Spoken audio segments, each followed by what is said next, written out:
Hey there and once again welcome to WS cube tech, myself Bhagirath Giri. और इस video में हम लोग बात करने वाले हैं डायनेमिक राउटिंग की। सो गाइज, नेक्स्ट जेएस के अंदर डायनेमिक राउटिंग कैसे इंप्लीमेंट होता है इसको हम लोग पूरा कवर करेंगे। इससे पहले के जितने भी वीडियोस थे, अगर वो वीडियोस आपने नहीं देखे हैं तो प्लीज वो वीडियोस देख लीजिए, बिकॉज ये सारी चीजें इंटरलिंक्ड है। हमने जो पीछे समझा था उसी को हम लोग आगे कंटिन्यू कर रहे हैं। तो डायनेमिक राउटिंग बनाते हुए हमें क्या करना है, हम लोगों को इस प्रॉब्लम को एड्रेस करना है। जैसे अगर ब्लॉग पे है बंदा और ब्लॉग से टाइटल 1 पे जाता है तो ब्लॉग स्लैश टाइटल 1, और वो टाइटल 2 पे जाता है यानी ब्लॉग स्लैश टाइटल 2। तो हम लोगों ने अब तक क्या कर रखा है वो अगर देखें हम, तो हमने पेजेस में ब्लॉग बना रखा है, उसमें इंडेक्स टाइटल 1 टाइटल 2 इस तरीके के पेजेस बना रखे हैं।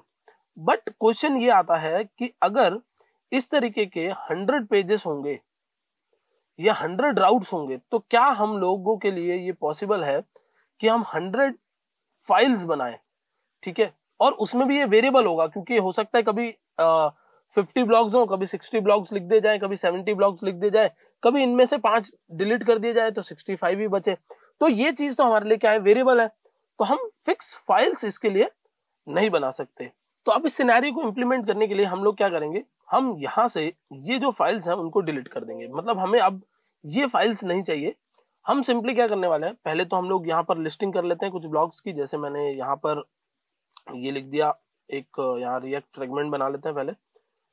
तो ये हमने लिख दिया ब्लॉग 1, ठीक है, या हम इसको कुछ भी नाम दे सकते हैं। जैसे मैंने इसको लिख दिया टाइटल 1, फिर ये मेरा हो गया टाइटल 2, फिर यहाँ टाइटल 3, सिमिलरली टाइटल 4 और टाइटल 5। तो हमारे पास काफी सारे टाइटल्स आ गए। और अब हम क्या चाहते हैं, अब हम चाहते हैं कि इनमें से किसी पर भी क्लिक हो तो एक पेज खुले और उस पेज के अंदर जो टाइटल है वो लिखा हुआ हो या वो पर्टिकुलर आईडी लिखी हुई हो। लेट्स से इनका कोई स्लग भी है हमारे पास में है, इसका स्लग कुछ ऐसा दिखेगा टाइटल -1, ठीक है। इसका स्लग कुछ ऐसा दिखेगा टाइटल -2।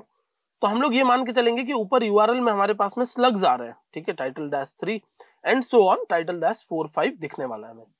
तो इसके लिए हम यहाँ पेजेस नहीं बनाएंगे। हम क्या करेंगे, हम यहाँ पर एक स्क्वायर ब्रैकेट लेंगे और यहाँ पर हम लोग लिखेंगे टाइटल, या हम लिखेंगे ब्लॉग स्लग डॉट JSX। मतलब ये हमारी क्या हो गई, ब्लॉग स्लग की एक, ब्लॉग अंडरस्कोर स्लग भी रख सकते हो आप, अपने अकॉर्डिंग कुछ भी रख सकते हो, blog underscore slug dot JSX। और हम यहाँ पर ये सिंपली लिख देंगे ब्लॉग स्लग, इसको एक नाम चेंज कर दिया हमने। और हम सिंपली यहाँ पर लिखेंगे दिस इज द, और यहां हमारा आएगा this is the title 1 title 2 title 3 title 4। Although अभी हम लोगों को डायनेमिक डेटा को नहीं लेके आ रहे हैं, तो डायनेमिक डेटा को लाते तो हम यहाँ पर एपीआई फेच करके डेटा रेंडर करवाते।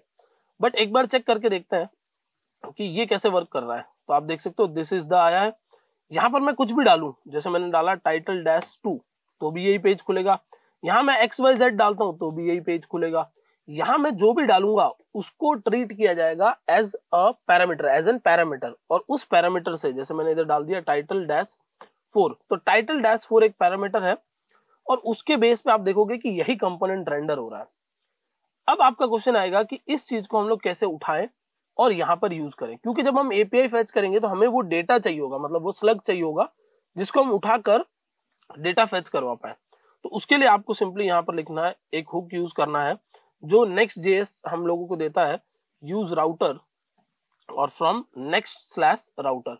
नेक्स्ट के राउटर से आपने क्या किया, राउटर को इंपोर्ट कर लिया और यहां पर आप एक ऑब्जेक्ट बना लोगे। तो constant router is equal to use router, ठीक है।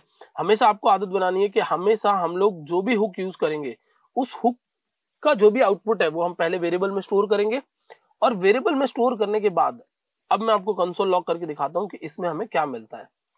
तो कंसोल को ओपन कर लेते हैं हम लोग, और आप यहां देखेंगे कि एक ऑब्जेक्ट है और ऑब्जेक्ट में बहुत सारी चीजें हैं, जिसमें हम लोगों को क्वेरी मिल रहा है और क्वेरी में ब्लॉग अंडरस्कोर स्लग मिल रहा है। मतलब जो मैंने यहाँ पर ब्रैकेट में डाला था वही मुझे यहाँ पर मिल रहा है, आप देख सकते हो। तो मैं सिंपली क्या करूंगा, मैं सिंपली यहाँ लिख दूंगा dot query dot blog underscore slug, okay. और अब मुझे ये ब्लॉक का स्लग यहां दिख जाएगा, आप देख सकते हो टाइटल 4 लिखा हुआ है, ओके। तो अब हम लोगों को ये अगर नीचे दिखाना है तो हम सिंपली क्या करेंगे, हम सिंपली यहाँ पर इसको पहले एक अलग वेरिएबल में ले लेते हैं, constant slug is equal to, और ये हमारा स्लग हो गया। और वो स्लग हम यहाँ दिखा देंगे ये आ गया। ओके, तो आप देख रहे हो दिस इज द टाइटल 4, आप यहाँ पर लिखते हो 7 तो दिस इज द टाइटल 7 आ जाएगा। ठीक है, इवन आप 100 अगर आपके 100 ब्लॉग्स भी होते तो उसके लिए भी आप यहाँ पर स्लग्स डाल सकते हो। अब ये तो हो गए हमारे डायनेमिक रेंडरिंग, जिसमें हमने क्या किया, हमने सिंपली यहाँ पर जो ब्लॉग्स बनाए हैं उनके क्लिक पे उनके स्लग्स जाएंगे यूआरएल में, नेस्टिंग में, और फिर उस पे ये कंपोनेंट रेंडर होगा और हम राउट्स उठाकर यहाँ पर दिखा देंगे। लेकिन अगर हमने यहाँ पर आकर एक बना दिया dummy.jsx, ठीक है, हमने यहाँ पर dummy.jsx बना लिया और एक फंक्शनल कंपोनेंट बना देते हैं इसको भी। ठीक है, ये RFC रिएक्ट फंक्शनल कंपोनेंट मैंने किया और डमी ब्लॉग ये हो गया सपोज हमारा dummy.jsx। तो अब अगर मैं यहाँ ऊपर जाकर स्लैश में डमी लिखता हूं तो जो पेज या जो फाइल रेंडर होगी वो dummy.jsx ही होगी, ये नहीं होगी। ऑल्दो अगर आप कुछ और लिखोगे तो फिर वही पेज रेंडर होगा, लेकिन डमी में कुछ और रेंडर नहीं होगा। उसका सिंपल सा रीजन ये है कि Next.js एग्जैक्ट मैच भी करेगा कि अगर एग्जैक्ट मैच नहीं होता है तो वो कहीं और जाएगा, but in case exact match हो गया तो वो एग्जैक्ट मैच को खोलेगा, उसको नहीं खोलेगा जो आपने डायनेमिक बनाया। तो ये चीज भी आपको ध्यान में रखनी है, क्योंकि जब आप पूरा एक प्रोडक्शन लेवल पे काम कर रहे होगे तब ये चीजें आपको कई बार फेस करने मिलेगी। तो इसको कैसे मैनेज करना है ये आपको पता होना चाहिए।